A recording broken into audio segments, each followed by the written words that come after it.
Students, इस video में मैं आपको जो लेसन था ना उसका आगे का पैराग्राफ पढ़ाने जा रहा हूँ। तो ये पैराग्राफ नंबर 3 है। It did not take Yudhishthira a movement, यानी कि युधिष्ठा को एक मूवमेंट भी नहीं लगा। मूवमेंट मतलब क्षण। टू अंडरस्टैंड, समझने के लिए क्या, that these could be none, यानी कि ये कोई नहीं है, कोई और नहीं है। नन माने होता कोई नहीं, अदर मतलब दूसरा, तो ये कोई दूसरा और नहीं है। देन द बर्ड्स, ये केवल बर्ड है, यानी कि शब्द है ऑफ ए यक्षा, एक यक्ष के। एंड गेस्ट, और उसने अनुमान लगाया। व्हाट हैड हैपेंड, यानी कि क्या हैपेंड माने हुआ होगा। टू हिज ब्रदर्स, अपने उसके भाइयों के साथ। It took him no time, उसे जरा भी समय नहीं लगा। टू सी, देखने के लिए। ए पॉसिबल वे, यानी कि एक संभावित वे माने तरीका। ऑफ ब्रिंगिंग माने लाने के लिए। देम माने उन्हें। बैक माने वापस। टू लाइफ, यानी कि जीवन में। अब उसे जरा भी समय नहीं लगा दिखने के लिए एक संभावित तरीका कि वो अपने उनको मतलब अपने भाइयों को वापस लाइफ में ला सकता है। उसे जरा भी समय नहीं लगा कि हाँ, उसने अपने दिमाग में सोचा होगा कि ये हमसे प्रश्न पूछेंगे, मैं इनको आंसर देके खुश कर दूंगा और मेरे सभी भाई जीवित हो जाएंगे। आगे, he said to the bodiless voice, उसने कहा किससे, टू द बॉडीलेस वॉइस, यानी कि बिना शरीर की आवाज से। क्या कहा, बॉडीलेस लिखा, यानी कि बिना बॉडी के। तो उसने बिना बॉडी के यानी कि बिना शरीर वाली आवाज से कहा, please ask your question. Please कृपा करके, आस्क माने पूछिए, योर क्वेश्चंस यानी कि अपने प्रश्नों को पूछिए। The voice put question rapidly, voice जो था ना उसने पुट माने रखे, क्वेश्चंस यानी कि प्रश्नों को। आवाज ने प्रश्नों को रखा। रैपिडली मतलब होता है तेजी से, यानी कि जल्दी से। वन आफ्टर अनदर, एक के बाद दूसरा। अब यहाँ पे बहुत अच्छे क्वेश्चन पूछे जा रहे हैं जो कि हमें लाइफ में भी हमारे काम आते हैं। अगर इन क्वेश्चनों का आंसर तुम सही से ध्यान से अगर आप अपने मन में बिठा लेते हैं तो ये आगे तुम्हारे जीवन में भी काम आएंगे। जैसे पहला क्वेश्चन है, what rescues man in danger. What माने क्या, रेस्क्यूज माने बचाता है। रेस्क्यू माने होता है बचाना, ठीक है। तो व्हाट रेस्क्यूज यानी कि क्या बचाता है, मैन को, आदमी को, इन डेंजर यानी कि खतरे में आदमी को क्या बचाता है। और आंसर क्या मिला हुआ है, करेज मतलब क्या होता है, साहस या फिर हिम्मत। जब भी हम लोग खतरे में होते हैं, सपोज करो आपके सामने एक सांप आ गया और सांप खड़ा हो गया, आपने देख नहीं पाया, अचानक से चल रहे थे, सांप सामने था, खड़ा हो गया, ठीक है। अगर आप डर गए, आप डर गए, आप कुछ कर नहीं रहे हैं, ठीक है, आप डर की वजह से आपके पैर वहीं पे जाम हो गए, ठीक है, तो वो काट ही लेगा। लेकिन अगर आपने हिम्मत दिखाई और आप पीछे की तरफ भागे तो आप बच सकते हैं। इसी प्रकार से और भी होता है, कोई भी घटना हम लोगों के जीवन में आती है, अगर आप हिम्मत के साथ में सामना कर रहे हैं तो उस समस्या से समाधान निकाल लेते हैं। तो what rescues man in danger, यानी कि क्या बचाता है मैन को, इन डेंजर यानी कि इंसान को खतरे में। डेंजर माने होता है खतरा और डेंजरस मतलब खतरनाक। तो क्या खतरे में बचाता है इंसान को, तो उसने युधिष्ठिर ने आंसर दिया करेज यानी कि हिम्मत। अब अगला question, why the study of which science does man become wise. Why the study of which science यानी कि व्हाई द स्टडी यानी कि किस अध्ययन के द्वारा, ऑफ विच साइंस यानी कौन से विज्ञान के, किस विज्ञान के अध्ययन के द्वारा मैन बिकम वाइज, आदमी जो है ना वो बुद्धिमान बन सकता है। मतलब कैसे, क्या बुद्धि, क्या जो है ना, क्या जो ज्ञान होता है जिसके द्वारा आदमी बुद्धिमान बन सकता है, कौन सा ऐसा विज्ञान होता है। अब आंसर दिया जा रहा है, नॉट बाय स्टडिंग एनी शास्त्र। नॉट बाय स्टडिंग यानी कि अध्ययन करके द्वारा नहीं, किसी का भी शास्त्र का।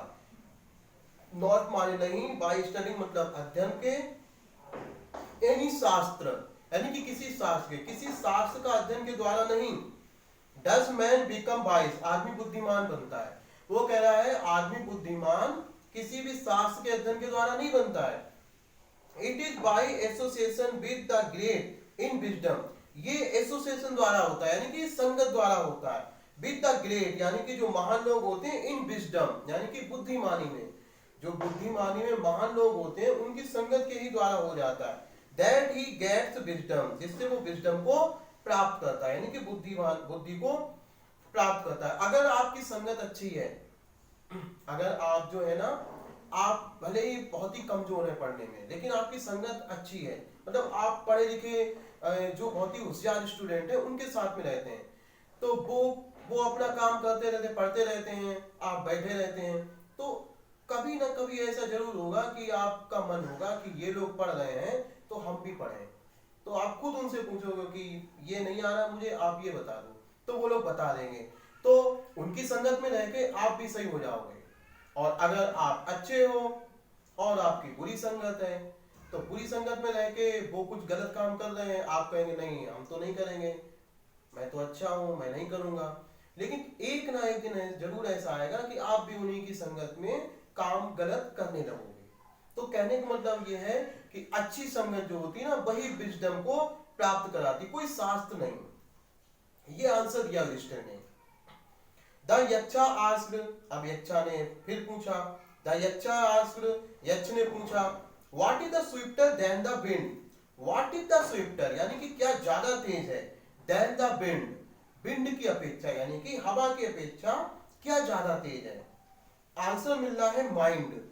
माइंड आंसर मिल रहा है माइंड यानी कि मन। माइंड माने दिमाग भी होता है, मन भी होता है, इसमें मन है। इसको प्रूव भी कर सकते हैं। अभी आप लोग अगर वीडियो देख रहे होंगे तो आपका मन पता नहीं कहां कहां चला गया होगा, ये वीडियो देखते हुए भी, या फिर जब भी आप लोग पढ़ रहे होते हैं, किसी भी कोई भी काम कर रहे होते हैं, तो जरा देर में आपका मन, मालूम पड़े आप क्लास में बैठे हुए हैं या कोचिंग बैठे हुए हैं, तो आप जरा देर के लिए घर पे, स्टेडियम में, कहीं पर भी खेल खाल के, मतलब कि हाँ ये अब हम वहां पे जाएंगे खेलेंगे, यहाँ से जाके ये चीज खाएंगे, वहां खेलेंगे, ये सब हम लोग अपने सोच लेते हैं मन में। क्यों? क्योंकि हम लोगों का जो मन होता है ना, वो हवा से भी तेज होता है, वो कभी भी सोता भी नहीं है, मन हमेशा काम करता रहता है। तो वो कह रहे हैं कि what is swifter than the wind, wind से तेज क्या होता है, तो आंसर मिला है माइंड यानी कि मन। आगे अगला पैराग्राफ है, what is more faded than a dried straw. अब वो कह रहे हैं कि what is more faded, what is more faded, what माने क्या, इज माने होता है, मोर माने अधिक, फैटेड मतलब होता है मुरझाया हुआ क्या अधिक मुरझाया हुआ होता है, than a dried straw, dried माने सूखा हुआ, स्ट्रा मतलब तिनका, एक सूखे हुए तिनके से भी ज्यादा क्या मुरझाया हुआ होता है। तो आंसर मिल रहा है ए सारो स्टेकन हार्ट, यानी कि दुख से भरा हुआ हार्ट यानी कि हृदय। जो एक दुख से भरा हुआ हृदय होता है ना, वो सबसे, वो जो है ना, वो सूखे तिनके से भी ज्यादा मुरझाया हुआ होता है।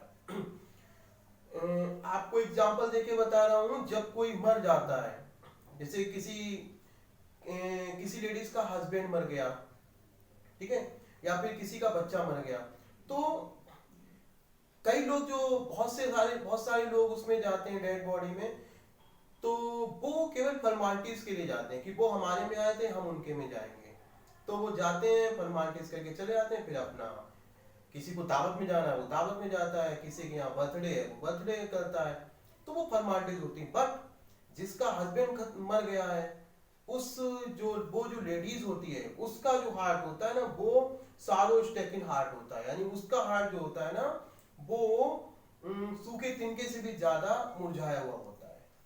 तो इस तरीके से तो उसने कहा कि सबसे में व्हाट इज मोर फैटेड, क्या जो होता है ना, वो अधिक फैटेड होता है, यानी कि ज्यादा मुरझाया हुआ होता है सूखे तिनके से भी। तो ए सारो स्टेकन हार्ट यानी कि दुख से भरा हुआ हृदय। अगला question, what be friends A traveller, what be friends यानी कि बी फ्रेंड्स मान होता है साथी होना, व्हाट बी फ्रेंड्स यानी कि क्या साथी होता है, ए ट्रैवलर एक यात्री का। तो आंसर मिल रहा है लर्निंग यानी कि ज्ञान। अगर आपको ज्ञान है, मतलब आपको अगर नॉलेज है, तो आप जो है ना कहीं पर भी यात्रा कर सकते हैं, लेकिन अगर आपको नॉलेज नहीं है तो आप नहीं कर सकते। आपको अमेरिका जाना है, आप स्टेशन चले गए, स्टेशन में बैठ गए, उससे कह रहे हैं कि अमेरिका की टिकट दे दो, आपको यही नहीं पता है कि अमेरिका कैसे जाया जाता है, वहां पे ट्रेन नहीं जाती है।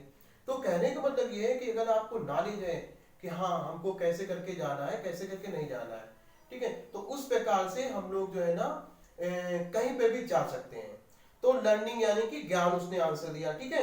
अगला अगला क्वेश्चन है कि who is the friend of one, कौन किसी एक का फ्रेंड होता है, हु स्टेज एट होम, जो कि घर पर ठहरता है, यानी कि कौन सा ऐसा कोई एक होता है फ्रेंड इंसान का जो घर पर ठहरता है। तो आंसर क्या मिल रहा है, द वाइफ यानी कि पत्नी। हस्बैंड वाइफ जो होते हैं ना वो लड़ते भी रहते हैं और एक दूसरे से अपनी दुख सुख और हर एक छोटी बड़ी बात को शेयर भी करते हैं। तो यही तो फ्रेंड होता है। फ्रेंड से भी तो ऐसे ही होता है कि लड़ते भी हैं और एक दूसरे से बात भी शेयर करते हैं। तो सबसे अच्छा फ्रेंड जो घर पे रहता है वो कौन होता है, द वाइफ यानी कि पत्नी। आगे, who accompanies a man in death, अब क्वेश्चन किया जा रहा है कि हु accompanies यानी कि कौन, accompanies माने साथी होता है किसका, ए मैन एक आदमी का, इन डेथ यानी कि मृत्यु में, मृत्यु में एक आदमी का साथी कौन होता है। तो आंसर मिल रहा है धर्मा। धर्मा मतलब अच्छे कर्म, ठीक है, धर्मा मतलब कर्म। That alone accompanies the soul in its solitary journey after death, वो कह रहे हैं धर्मा, धर्मा मतलब है कर्म। That alone जो कि अकेले, accompanies माने साथी होते हैं, the soul यानी कि आत्मा के, in its solitary, its माने अपनी, solitary माने होता है अकेली, जर्नी माने यात्रा में, आफ्टर डेथ यानी कि मृत्यु के बाद। तो वो उसने आंसर दिया, युधिष्ठिर ने आंसर दिया कि धर्मा यानी कि कर्म, वही केवल जो है ना वो आत्मा के साथ में जब डेथ के बाद में जो जर्नी होती है ना उसमें केवल कर्म ही साथ देते हैं। ये बोल सुना होगा आपने, अच्छे कर्म करोगे तो आपको स्वर्ग मिलता है, बुरे कर्म करोगे तो आपको नरक मिलता है। तो इस तरीके से कहा जा रहा है। आगे अगला क्वेश्चन है कि which is the biggest vessel, which is यानी कौन सा बिगेस्ट वेसल है, यानी कि सबसे बड़ा वेसल है। वेसल मतलब क्या होता है, बर्तन। सबसे बड़ा बर्तन क्या है, कौन सा है। आंसर दिया जा रहा है द अर्थ यानी कि पृथ्वी। विच कंटेन्स जो कि कंटेन्स मतलब धारण करता है, all with in itself, all माने सभी कुछ, विद इन माने अंदर, इटसेल्फ माने स्वयं के।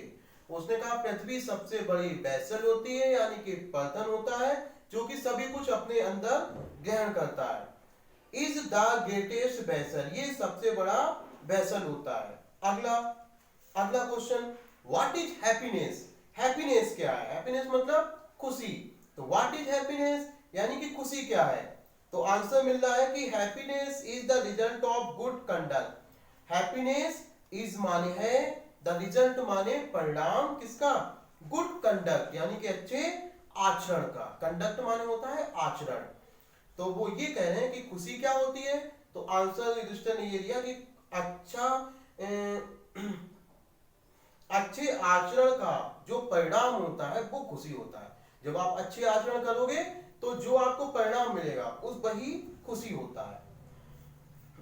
अगला question, what is that, what is that by giving up. अब वो कह रहे हैं व्हाट इज दैट यानी कि वह क्या है, बाय गिविंग अप, जिसको गिविंग अप मतलब छोड़कर, विच मैन बिकम्स लव्ड, मैन जो है ना बिकम्स माने हो जाता है या बन जाता है। क्या बिकम माने बनना या फिर होना, तो जो जिससे कि आदमी बन जाता है। गिविंग अप मतलब छोड़कर जिसको आदमी बन जाता है। लव्ड माने प्रिय, बाय ऑल सभी के द्वारा। क्वेश्चन एक बार फिर रिपीट कर रहे हैं, वो ये कह रहा है व्हाट इज दैट यानी कि वह क्या है, बाय गिविंग अप यानी कि जिसको गिविंग अप मतलब छोड़कर, विच मैन बिकम्स लव्ड जिससे आदमी, मैन माने इंसान, बिकम्स माने बनता है या हो जाता है, लव्ड माने प्रिय, किसका, किसके द्वारा, बाय ऑल सभी के द्वारा। यानी ऐसी क्या चीज है जिसको हम लोग जब छोड़ देते हैं तो इंसान सभी के द्वारा प्रिय हो जाता है। तो आंसर मिल रहा है प्राइड यानी कि घमंड। फॉर यानी कि क्योंकि, if man gives up being proud, अगर आदमी प्राउड होना गिव्स अप करता है, इफ मैन गिव्स अप, अगर आदमी गिव अप माने होता है छोड़ना, अगर आदमी गिव्स अप यानी कि छोड़ देता है, बीइंग माने होना, क्या होना, प्राउड यानी कि घमंडी, अगर आदमी घमंडी होना छोड़ देता है, ही विल बी लव्ड, तो वो प्रिय हो जाता है, बाय ऑल यानी कि सभी के द्वारा। ठीक है, अगर आपने सुना भी होगा ये, अगर आप घमंड करते हो, अगर आप घमंड करते हो तो आपको सभी लोग आपकी बुराई करते हैं, बट अगर आप घमंड नहीं करते हो तो सभी लोग आपकी तारीफ करते हैं, सभी लोग आपके प्रिय हो जाते हैं, प्रिय बन जाते हैं। अगला अगला question, what is the loss, यानी कि व्हाट इज द लॉस यानी कि क्या हानि है, क्या व्हाट इज द लॉस यानी कि क्या हानि है, विच ईल्ड्स, जो कि ईल्ड्स माने बढ़ाती है, जॉय को यानी कि आनंद को, एंड नॉट सारो और दुख को नहीं। अब वो कहने कि व्हाट इज द लॉस यानी कि कौन क्या हानि है, लॉस माने हानि होता है ना, तो व्हाट इज द लॉस यानी कि क्या हानि है, विच ईल्ड्स जो कि बढ़ाती है, जॉय को, जो कि जॉय को बढ़ाती है यानी कि खुशी को बढ़ाती है, एंड नॉट सारो दुख को नहीं। भाई जब हमें कोई लॉस हो जाता है, कोई हानि हो जाती है, तो हम लोगों को खुशी मिलेगी कि दुख मिलेगा, दुख मिलना चाहिए, लेकिन वो ये कह रहा है कि ऐसा कौन सा लॉस है जिससे हम लोगों को दुख नहीं होता है, खुशी प्राप्त होती है, हमारी खुशी बढ़ती है। तो आंसर मिल रहा है एंगर यानी कि क्रोध। तो अगर क्रोध की हानि हो जाती है, अगर हम लोग क्रोध की हानि कर दें, मतलब क्रोध को छोड़ दें, तो हम लोगों को क्या मिलेगा, खुशी मिलेगी, दुख नहीं मिलेगा। क्यों? क्योंकि आपने देखा होगा कि क्रोध में हम लोग, कुल मिला के ये है कि जिसको क्रोध आ जाता है ना, वो एक बिल्कुल पागल इंसान के जैसे हो जाता है, चाहे वो घर में हो या कहीं पर भी हो, तो बिल्कुल पागलों के जैसे हो जाता है। उसे ये नहीं लगता है कि हम क्या सही बोल रहे हैं और क्या गलत बोल रहे हैं। तो उसने आंसर मिला एंगर यानी कि क्रोध। एंग्री माने होता है क्रोधित और एंगर माने होता है क्रोध, तो आंसर मिल रहा है क्रोध। इफ वी गिव अप, अगर हम गिव अप करते हैं, गिव अप माने वही अभी पहले भी आ चुका है, इफ वी गिव अप अगर हम छोड़ देते हैं, बीइंग एंग्री, बीइंग माने होना, एंग्री माने क्रोधित, अगर हम क्रोधित होना छोड़ देते हैं, कॉमा मतलब क्या हो जाएगा, तो we will no longer be subject, तो हम बहुत अधिक सब्जेक्ट में नहीं रहेंगे, सब्जेक्ट मतलब गिरफ्त में नहीं रहेंगे, किसके, टू सारो यानी कि दुख के, सारो माने दुख। तो अगर हम एंग्री होना छोड़ देते हैं तो हम दुख की गिरफ्त में बहुत ज्यादा नहीं रहेंगे। इसके आगे का पैराग्राफ जो है ना, वो मैं आपको अगले वीडियो में बताऊंगा।